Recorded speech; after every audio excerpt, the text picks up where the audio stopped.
Well, it's finally here, another Disney remake of a beloved classic. Will this be another Pinocchio or Peter Pan and Wendy, or will this be more along the lines of Cinderella and Pete's Dragon? I liked those, by the way. Let's find out. Hi everybody, Anthony from Awesome Anthony Productions here, and today I'm going to talk about the latest live-action Disney remake that I guess they had some hope for considering they released it theatrically instead of putting it straight to Disney+.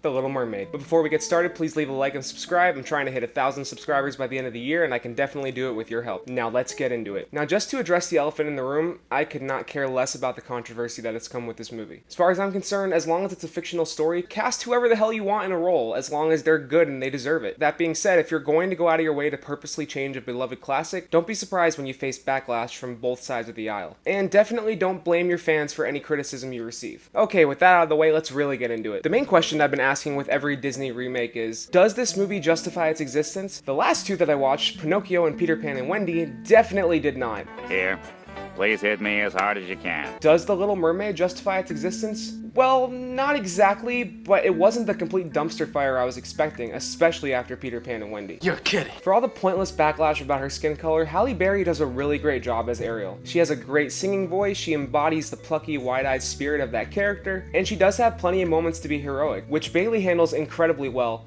Even if those moments were a little jarring and felt like they were purposely added to avoid the problematic original, which is a concept that is already dumb to begin with. But she's really great in this role, and when her great performance lines up with the movie at its best, which is when it's copying the original beat by beat, the whole thing actually really works. I especially really enjoyed Bailey's rendition of Part of Your World, and I would be lying if I said I didn't get just the tiniest bit choked up during it.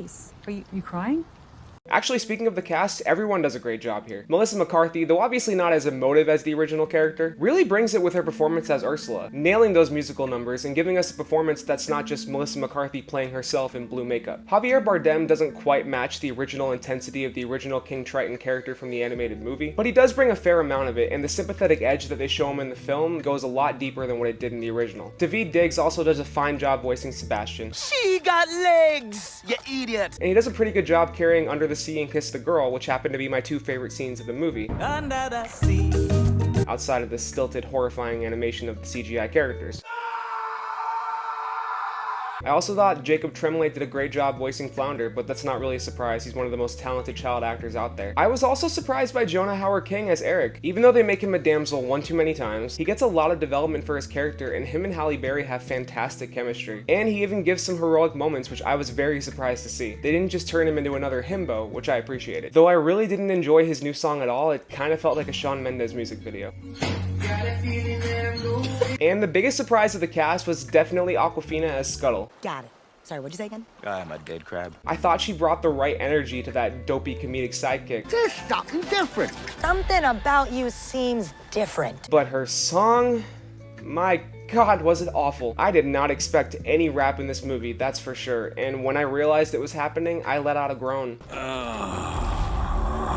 Bringing it back to positives, like I said earlier, when this movie works the best, when it has the most soul, is when it's copying the original beat for beat. What? Which is kind of ironic because you would expect that to be the most soulless part of the movie, but you can tell that they at least attempted to get the feel of songs like Part of Your World and Under the Sea right, despite the stilted nature of the realistic animation holding it back. Speaking of the animation, I think it's time to start with the things that don't really work well in this movie. The airing of grievances. I understand that with Disney and these creatively bankrupt remakes that their whole aesthetic going in is that they want them to look as realistic as possible, throwing hundreds of millions of dollars of CGI at them. But all it does here is just drain the life out of the most fun scenes and make characters like Scuttle, Flounder, and Sebastian just like downright horrifying. What the hell is that? That also extends to shots that have the actors in, but that are 95% CGI with the actor's face composited onto a CGI body. It pretty much never looks convincing, and that really gives that completely soulless feeling that people associate with these Disney remakes. And whenever it's a close-up of like torso upward with a mermaid where you know that the actor is physically there, it's very obviously done on a blue or green screen. Though when Ariel is on land, I will give the movie credit for the practical sets of the castle and everything around Eric's Island, because it really does feel like a real place brimming with life. Wait, I'm supposed to be on the negatives right now. To bring back up soullessness, that soulless feeling really comes in the fact that they have added so much content to bring the original's 80-minute runtime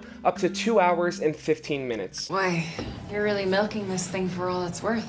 including long shots of CGI characters and landscapes like we saw in Aladdin and the Lion King, needlessly complex backstories for characters like Eric and Ursula that were fine just the way they were, a few moments that feel cherry-picked to be for modern audiences that stick out like a sore thumb, an over-reliance on relevant messaging that sticks out like a sore thumb, and new songs that are just awful and really don't hold a candle to the original's absolute bangers. They suck. So, though it doesn't reach the height of Disney remakes like Cinderella or Peach Dragon that really benefited from that live-action treatment, it's thankfully no Pinocchio or Peter Pan and Wendy. It's more middle of the road like something like Aladdin or The Lion King, movies that I did enjoy while still having problems with them. Translation, if you haven't seen any of those, it's not even close to great, but it's not nearly as bad as so many people were expecting it to be. I probably won't watch it again, but there's worse ways to spend your time if you need a couple hours to take the kids out and do something, or if it's on Disney Plus one day and you're just bored and want to check something out. And for those of you that had reservations because of the changes made, because you're so used to seeing your favorite franchises ruined, aside from blatant trolls and racists, I understand where you're coming from, but who knows, maybe the fact that you're going into it with low expectations like I did would make you enjoy it even more.